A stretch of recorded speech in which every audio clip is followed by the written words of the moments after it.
COVID-19 reshaped our lives in ways most of us couldn't have imagined. It's prompted reconsideration of fundamentals in social, economic, and political life around the globe. And where it takes us in the future, well, that's unclear. Fareeds Zakaria is author most recently of 10 Lessons for a Post-Pandemic World. He's the host, of course, of CNN's Fareeds Zakaria GPS and a Washington Post columnist, and he joins us now from Manhattan Island in New York City. Fareed, it's good to see you again. How are you doing today? Very good to see you again as well. Pleased to have you on our program tonight. And I'd like to start with a bit of an odd question, because I did see you quoted in another interview elsewhere in which you said this was the toughest of all the books you have written. How come? Two things. One was the speed with which I had to do it. I knew that in order to get to people while they were thinking about what the world would look like after the pandemic, I needed to finish the book and to have it published during the pandemic, which meant I had to do it in really the first 4 months of the pandemic. And I like to do a lot of research. I do a lot of thinking, a lot of historical work. And so all that had to be crammed in. The good news is I had nothing else to do, in the sense of all my travel had been canceled, every lunch, every dinner. So I did have some spare time. The second piece of it that was tough was I had to forecast the future. And I'm not really in that business. I try to think about the broad trends that are at work, but I'm not trying to be that specific. And in this case, I first had to get a good grip of the science and figure out, was there going to be a vaccine likely? And in that case, I could talk about a post-pandemic world because I was pretty confident there would be a vaccine. So I spent a lot of time trying to figure out the science and things like that. Luckily, I have to say, looking back, I wrote the book now in really a year and a half ago. It's mostly held up very well. And in fact, seems, if I may say so, it seems quite prescient. I got many of the trends right. There are a couple of things which, naturally, with new data, with new information, I would do differently. But on the whole, I breathe a sigh of relief that I got most of it, broadly speaking, right. Well, I was going to say, this is the kind of book where you can look at it 3, 4, 5, 10 years down the road and say, yikes, I really blew that one. And yeah, I look pretty good on this one. No fears about that? Oh, yeah, no. And that could still happen, by the way, because there's some of the trends I'm projecting are long-term trends. I think, for example, cities are not going to die. If you remember, that was the fear that was consuming most people at the start of the pandemic. And part of it was historical. I noticed that, with the bubonic plague, everybody left the cities. And the minute the plague was over, they all rushed back. And in fact, Florence, which was the center of the plague in Italy, it launches the Renaissance just 50 years after the bubonic plague. The yellow fever in Philadelphia almost decimates Philadelphia, literally, meaning 1 in 10 people die. But then the minute the plague is over, people are back. So, I may be wrong about this, but I do think cities will remain vital and lively. And that was precisely, for the reason you point out. That's what gave me a little bit of a sense of insecurity. With my other books, I was describing broad historical trends that I was pretty confident were long-term enough that they would endure. This one, if I'd gotten the vaccine wrong and we were still deep in the middle of the pandemic, people would maybe laugh at a book called The Post-Pandemic World. We have talked to many people on this program who have lost people near and dear to them because of COVID-19. And I wonder if I could ask you whether you would share your story in that regard. Sure. I lost my mother during the pandemic. She was in India, living in India in a town where she ran a large educational campus of 14 colleges and schools. And she was, quite frankly, exactly the wrong person to get COVID, by which I mean she was 85 years old, she was diabetic, she was a bit overweight, she was sedentary, and those are the kinds of people for whom COVID has proved deadly. She got very good care, even though India was going through a very tough time at the time. And she got the right drugs, essentially the same ones she'd get in Canada or the United States. But what happens, and I realized from experiencing it, through her, what happens is at that age, the body is fighting back against COVID, but the body is old and frail, and that's where these pre-existing conditions become so important. The drugs were working at getting rid of COVID, but in the course of the struggle, the body gives out. And just one day, she had a massive heart attack and died within 10 minutes. Mercifully, there was no real pain. What it more than anything else made me realize, we were talking about what I got right and wrong in the book. The one thing I didn't spend a lot of time in the book on is the internal struggle we all face with COVID. So I spend a lot of time in the book describing all the things in the outside world that we need to fix to make sure there isn't a pandemic, to make sure that we handle this pandemic well, to make sure we build back better. And that means corporate programs, government programs, research programs, all the stuff in the external world. But then there's another set of resources, skills, programs you need internally, all of us, each of us needs to handle a crisis like this. What are the resources of mind and spirit we need to get through something like this?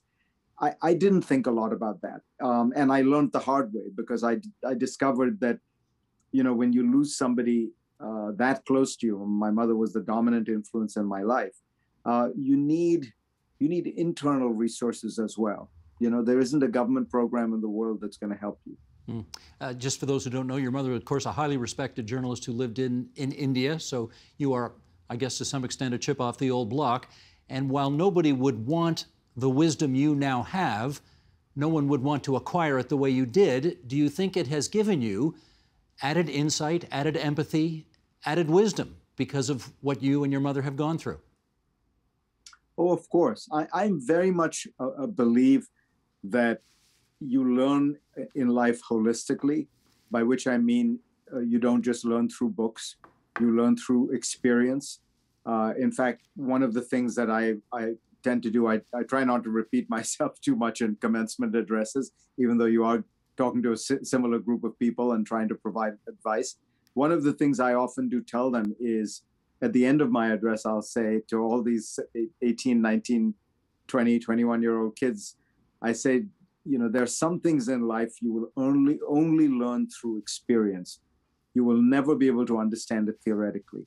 And the principal one I want to remind you of today is, until you have children of your own, you will never understand the love that a parent has for a child. Because you can say anything you want, you will never understand the feeling a parent has for his or her child until you have your own children. And then it all makes sense.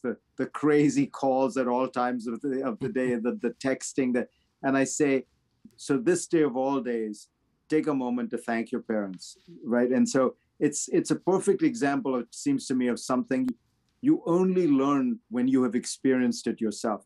And I have to say, I used to think about that all the time, because my mother lived 8,000 miles away, and I didn't get a chance to say thank you enough to her, though of course I did whenever I could.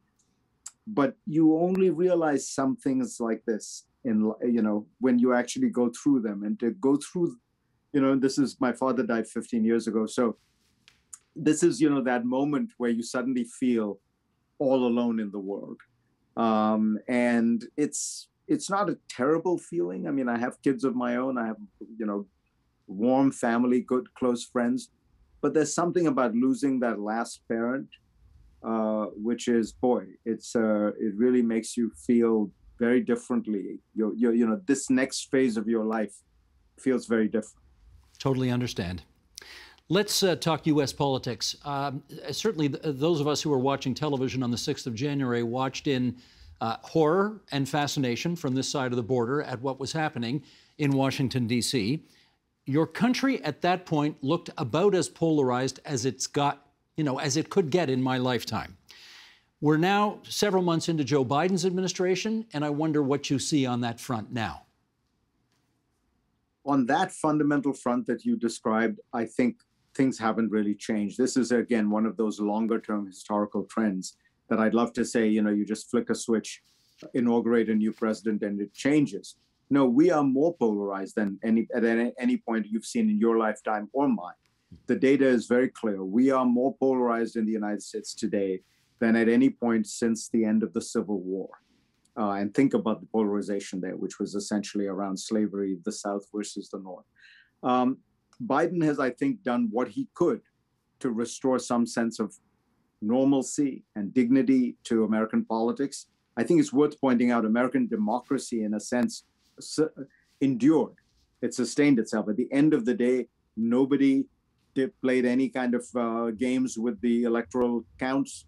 All the state officials affirmed the counts that they had to. The vice president affirmed them. So, let's not forget the good news here.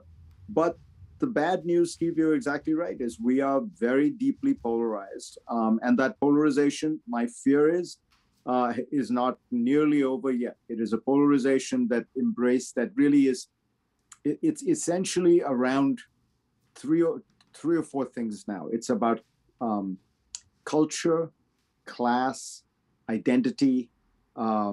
It's about a urban, more educated, more multicultural, more diverse group of people on the one hand, and a rural, less educated, more religious group of people on the other hand. And that divide has actually been exacerbated by the pandemic. Who has done well in this pandemic? The digital elite, people like you and me, who can continue to do our jobs in the digital economy. Who has not fared so well, right? It's the people who work with their hands, who move we move symbolic objects. We manipulate words, images, computer code, things like that for a living. People who manipulate physical objects for a living found themselves in much more difficult times. So the divide continues, and as a result, the polarization continues.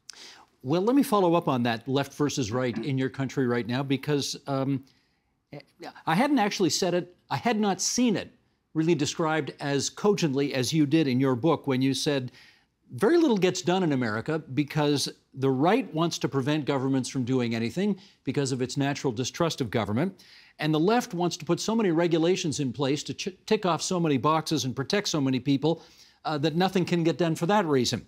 And I wonder if is that still the case in America today as you see it? Oh, yeah. And, it became so clear when you looked at the pandemic, because the countries that succeeded best in the pandemic were not, the dictatorships versus the democracies or something like that. It turned out the best performing countries were the countries of East Asia, which have this unusual attitude toward government, which is that they like markets and they embrace free trade and free markets. I'm thinking of the Singapores, South Koreas, Taiwans of the world. And yet they have a lot of respect for the idea of a government that is effective and competent. Think of Singapore. It in some ways has a kind of nanny state. South Korea has a very intrusive state by some standards. So the reality is what they have found is it's not about the size of the government. It's not about the quantity of government. It's about the quality of government. And we've lost sight of that in the Western world for exactly the reason I was describing. On the right, you have people say, let's starve the beast. Let's give the government as few resources as possible. And the left says, okay, if we have government, we got to make sure, that they do minority hiring, that it's environmentally sound, that they pay, they hire union workers, that they pay minimum wage, that they, adhere to all kinds of other socially beneficial goods. And the result is, you see it with American infrastructure. It costs, I think, something like 5 times as much to build something in New York City, so say and extend a subway line, than it does in Paris. I'm not talking about some, China or India. If we're 5 times the cost of Paris is a country with, left-wing politics and lots of unions. It's a city with left-wing politics and lots of unions. So we're doing something wrong. Well, it does speak to the issue that you also raise in the book about it's not the quantity of government, but the quality of government that counts. Tell us more about what you mean by that. Well, let's look at Taiwan, which really gets the gold medal for its handling of the pandemic. So just to remind people, Taiwan has 22 million people. And as of now, the last count I saw, it had 15 confirmed COVID deaths. New York State has 19 million people, and it has 55,000 COVID deaths. So that gives you a scale of the achievement of Taiwan. Now, how did they do it? They did it because the government there acted early, aggressively, and intelligently. Early, because they'd had experiences with SARS, MERS, H1N1, and they knew that it's important to jump on this. Aggressively, they didn't trust the data coming out of China because they knew in the past, again, that the Chinese government couldn't be trusted with that kind of data. Intelligently is perhaps the most important. It's not just that they did testing and tracing. The most important part they did was isolation of those who have COVID. Because it turns out if you can isolate the people who have COVID, that small number of people initially, the rest of the population can go about their business normally. So Taiwan achieves the results I described without a single lockdown. And by the way, Singapore, South Korea, Vietnam basically have no lockdowns. Japan also no lockdowns. Now, why was that possible? Because they approached this from the point of view of saying, we are going to get this right in terms of what is the best strategy to go forward. Not, we don't take that approach in the United States. So we worry about the civil liberties of the people who are being asked to quarantine. And this is, again, being done in democracies. Yes, 1% of Taiwan was deprived of their liberties for 14 days while they were being quarantined. But the other 99% was able to continue life as normal. Whereas we in the West said, we can't do that. We're depriving people of their liberty by having enforced quarantines, but we'll shut down the entire economy. We'll put tens of millions of people out of work. We'll shut off hundreds of thousands of businesses. And that doesn't constitute an infringement of liberty. So we weren't, so this is a good example of what I think is going to be a feature of the 21st century. It's not about how much you're taxing and how much you're spending, how big the government is. It's about, are you doing it smart? Have you figured out the most effective way to do something? And the East Asians spend a lot of time on that, whereas we're still mired in these debates about, Biden is a socialist, Trump is an ultra-capitalist. Neither of that explains why the Centers for Disease Control, the Food and Drug Administration, and the Department of HHS couldn't put together a mass testing, tracing, and isolation system. Since you were talking Taiwan, let's stay over there. And I know the G7 just got finished, but in many respects, we live in a G2 world right now, as opposed to a G7 world. You pointed it out in your book. The U.S. and China are the two hegemons right now. Do you see, as you look forward, do you see any other country in the world today that could potentially challenge the disproportionate influence that those two countries have on the world stage today? No. There are a lot of people who think India will play that role. And I think it's important to point out the Indian economy is now, 20 years ago, the Chinese economy was twice as large as the Indian economy. It is now 5 times as large as the Indian economy. And it is probably growing faster than India even now. Indians are supposed to be good at math, and they should understand those lines are not going to meet. You can't get from being 1/5 the size of China's economy to being the same size as China's economy when you're growing at the same pace, let alone slower. So European countries, by and large, are on a slower growth trajectory, as is Japan. So when you look around at the rest of the world, there are countries that are growing fast, but they're just not of the size. They don't have the scale that could matter in this sense. So we are, I think, in a world I described it as kind of emerging bipolar world. The U.S. is clearly the biggest by far, much bigger than China, but China is the second. And here's the fascinating part, and this is why I call it a bipolar world. It's the two of them in a league of their own. So the Chinese economy is the second largest in the world, but it's larger than the 3rd, 4th, 5th, and 6th economies put together. Similarly, its defense budget is the second in the world, way below the US.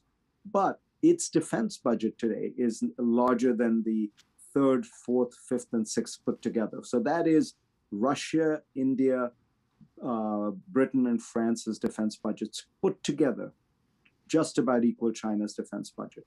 So That's why I say we're in a bipolar world now. Whether that bipolarity means another Cold War, that is the big question geopolitically of our time. Well, you've anticipated where I want to go next because, of course, millions of people on this continent are asking themselves, can we trust the Chinese to give us the straight goods on ... fill in the blanks? How this virus started in the first place would be a good question we'd like to get the answer to. What's your answer in terms of how much we can trust the Chinese to do business with them, to get straight answers from them, to stop stealing our intellectual property, etc.? It's a very complicated question. It is the question, and you put it in a very interesting way. How much can we trust the Chinese? I'd put it this way. China is a dictatorship. It is in the nature of dictatorships to control information. So there's very little doubt in my mind that the Chinese are being secretive, obstructionist, duplicitous even with regard to the origins of COVID, which may have been an entirely accidental leak from a lab that was working on these viruses in order to come up with vaccines and treatments. But the way this works in a dictatorship, think of Chernobyl, is any mistake has to be covered up.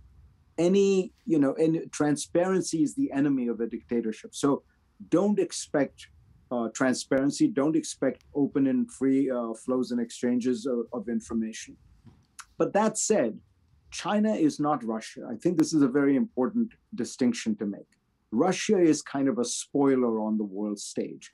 If you think about the annexation of Crimea and the invasion of Ukraine, this is almost unprecedented since 1945, to literally just march in and take another country's territory.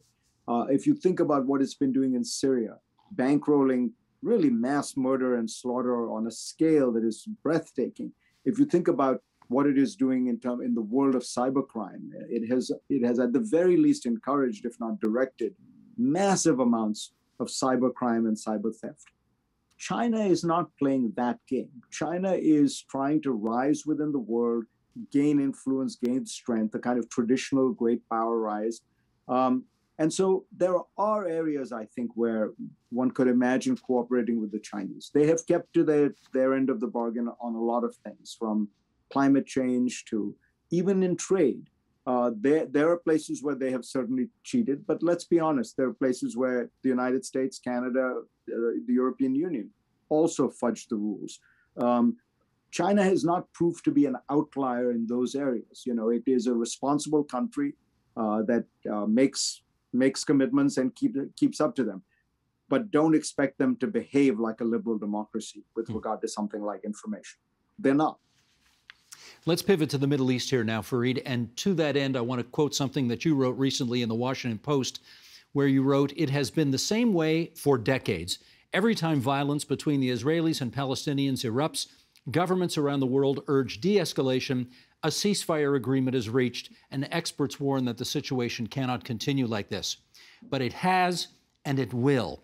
Ultimately, this is not a problem that can be resolved through power, whether political or military. It can only be resolved through moral persuasion." I do want to ask you about the new government in Israel that was just created the other day. Benjamin Netanyahu, the prime minister of the last decade or more, 12 years, I guess, is now gone. Naftali Bennett is the new prime minister, at least for the next couple of years. Does that, in your view, open up any new possibilities for the Middle East? Not really. I'll tell you why. Naftali Bennett, who is the new prime minister, is actually to the right of Bibi Netanyahu on the core issue you were just alluding to, the Israeli-Palestinian conflict. Bennett is the most significant politician in Israel, in Israeli history, to forego even the possibility of a Palestinian state, to argue forthrightly that what Israel should do is annex the West Bank, never allow a Palestinian state. He said that he has killed many Arabs during his time in the Israeli army, and he celebrates that fact. Now, this is not a man about to usher in a Palestinian state or to begin serious negotiations on that front. He has said, to be fair, that he will give up his dreams to pursue this coalition government. But you see what I mean? It's very unlikely that you're going to get more movement from him than you were from Bibi Netanyahu. Look, the reality is, and this is what I was trying to describe in that column, everybody has been trying to kind of force Israel into making concessions to the Palestinians and to scare them by saying, otherwise there'll be terrorism. Otherwise the Arabs won't like you and you'll never have peace with the Arabs. Otherwise you won't be able to prosper on the world stage. All those predictions have proved wrong. As a simple matter of fact, Israel has managed to build a wall, to build these extraordinary anti-rocket missile systems, and to put in place an intelligence network that is essentially have ended the problem of terrorism in Israel. Even when these rockets fall, they get intercepted. So you can see this in the numbers who die, right? For every one Israeli, 20 Palestinians die in the retaliation. They were told that you won't be able to prosper on the world stage. Israel is being courted by every country in the world for its technological prowess. And countries like India, I grew up in India.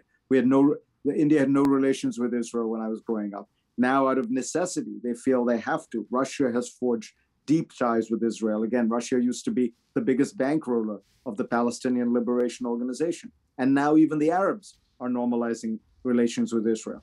So ultimately, the only way this ends is if the Israelis feel like they cannot bear the cost to their conscience of ruling over 4 to 5 million people without giving them political rights. I mean, it's a unique situation in the world where you have this group of people, Palestinians, who are told you'll never be citizens of Israel and you'll never be citizens of your own country. So that is, in the post-colonial world, this is a unique dilemma. And the Israeli left, certainly sees it and wants to do something about it. They are currently in a minority. The country has moved pretty far right. But that's the dynamic that's going to change it. For 40 years, we've been trying to scare Israel into doing it, and they're not scared. Well, let me do a quick follow-up on this, because I wondered whether there was the possibility of a new script this time, only because, as you point out, the new prime minister is actually to the right of the old prime minister. And on the theory that only Nixon could go to China, I wondered if that was an opening. And not only that, one of the coalition partners in his government, for the first time ever in Israeli history, is an Arab party. It's an Islamist party. And I wonder whether that possibility opens any doors either. I don't know. You tell me. It's a very good point, Steve. But the reality is you need to be powerful and secure to make those kind of concessions. So when Nixon went to China, he had been elected president. He had a powerful mandate, as it were. In this case, Bennett is a minority prime minister. In fact, his party doesn't even have the largest number of seats. The largest number of seats actually belong to Yair Lapid's party. He also has another partner, Avigdor Lieberman, another right-wing party that argues essentially for ethnic cleansing, that is, for moving Palestinians off land, and even if they're citizens of Israel, moving them off the land and kind of throwing them into the Palestinian areas.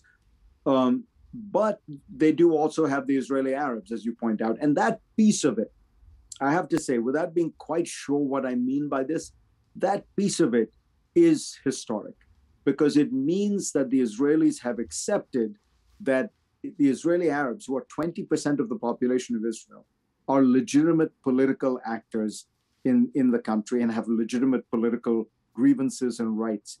And, that could take us into unexpected places, especially if the party, the Israeli Arab Party, performs normally, doesn't do something crazy. People will realize this is a classic case of kind of normalizing something that was being treated as abnormal, that the Arabs were treated as the kind of abnormal fifth column quasi-traitors in the Israeli political establishment. They've been included. The world hasn't ended. Nothing gets blown up. People will realize, hey, maybe we should, they are 20% of the population. Maybe we should be even courting their votes. And once you start doing that, maybe that changes the dynamic. That's the place where you may well be right. It's probably a longer term issue than the next couple of years, but it is historic. I think this is the point where I should say, inshallah. Exactly. Let me ask you about your country and mine. I think I've heard you say in the past that the great American dream actually kind of now resides in Canada. We have Medicare for all in this country. People in this country can get a really good post-secondary education without going $300,000, $400,000 in debt. I don't know. As you look at it now, does the great American dream live more in Canada than where you are? In one very important sense, it does. And that was the one I was writing about. And you allude to parts of it, what may be contributing factors to it. But the basic metric I look at is what I think most Americans think of when they talk about the American dream, which is the ability to become richer than your parents. If there is one thing that defines what it means to talk about the American dream, is that it's that idea of the immigrant family that comes over and then their children succeed in ways that they were not able to. So that's what we call social economic mobility. There are very good trackers for this. And the data shows Canada has stronger social mobility than the United States. If you were born in the lowest decile of income in Canada, you are more likely to move up than you are in the United States. Now, why is that? It's probably because, broadly speaking, your public education system is more equitable and better, and that you have universal health care and also a number of other programs that help poor people more than we help poor people in America. One of the challenges we face in America is we spend people think, again, America has a small government. We actually don't when you add it all up. We just spend a lot of that money on the middle class. Think about the interest deduction on mortgages, Social Security, Medicare, things like that. But when you look at actually helping the poor, we do very little. And that reality means that that smart poor kids do not move up as fast as they should. If you can't solve that problem in the United States, I think we are condemned to have to accept what I said, which is that the American dream in that sense is doing better in Canada and in Northern Europe than in the United States. Fareed, let's finish up. Boy, this half hour, I tell you, has flown by, and we're down to the last question, unfortunately, but let's try this. Before COVID, as you look back over the past 2 decades, the 2 biggest, most significant global events, I guess, were 9/11, 20 years ago, and the Great Recession of 2008 and the subsequent impact of all of that. On your list of sort of global cataclysmic events, where does COVID-19 rank vis-a-vis those 2?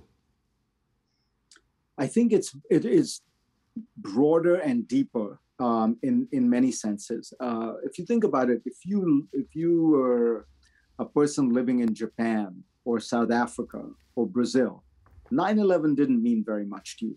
It was something between the United States and maybe a few Western countries on the one side and a few Middle Eastern countries, maybe a couple of other Islamic countries on the other side. You got fancy new airport scanners for security, but other than that, it didn't change your world. 08, 09 was we call a global financial crisis, but it was really a Western financial crisis. Again, if you lived in India or China or Indonesia, didn't really affect you much. There was a recession as a result of it, but actually quite shallow in those countries. The pandemic, on the other hand, has affected every human being in the world. It's the first event that I can think of that is truly a global experience in that sense. Anywhere you go, anyone you talk to, any country, they're all in some way experiencing the public health crisis, the economic crisis that followed, and then the post-COVID recovery, the questions, how much will we go back? What will a new post-COVID world look like?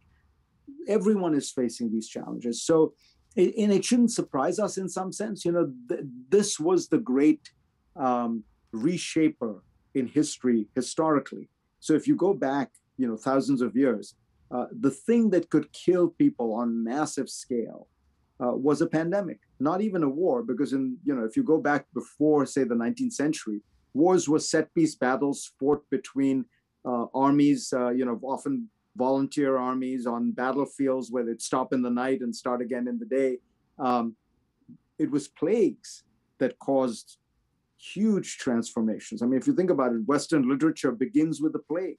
The Iliad begins with the first pages of the Iliad are about a plague that Apollo rains down on the Greek armies because he and Agamemnon get into a quarrel. The first history that we have in the West, which is the Thucydides account of the Peloponnesian War, the pivotal event in it is not a battle, but a plague, which destroys Athens and perhaps led to Sparta's victory. Who knows? Without the plague, maybe Athenian democracy would have triumphed, and there wouldn't have been, I'm now fantasizing, but there wouldn't have been a Roman Empire, and there wouldn't have been the Middle Ages and the Dark Ages and all that. So this has been the motor of history from time immemorial. I predict this will cast a long shadow on the world for years and years to come. We are happy to remind people of the title of the book that is over your left shoulder as we speak, 10 Lessons for a Post-Pandemic World. CNN's Fareeds Zakaria, what a delight to have you on the program. Thanks for giving us so much time, and be well. I really enjoyed the conversation. Thank you. The Agenda with Steve Paikin is made possible through generous philanthropic contributions from viewers like you. Thank you for supporting TVO's journalism.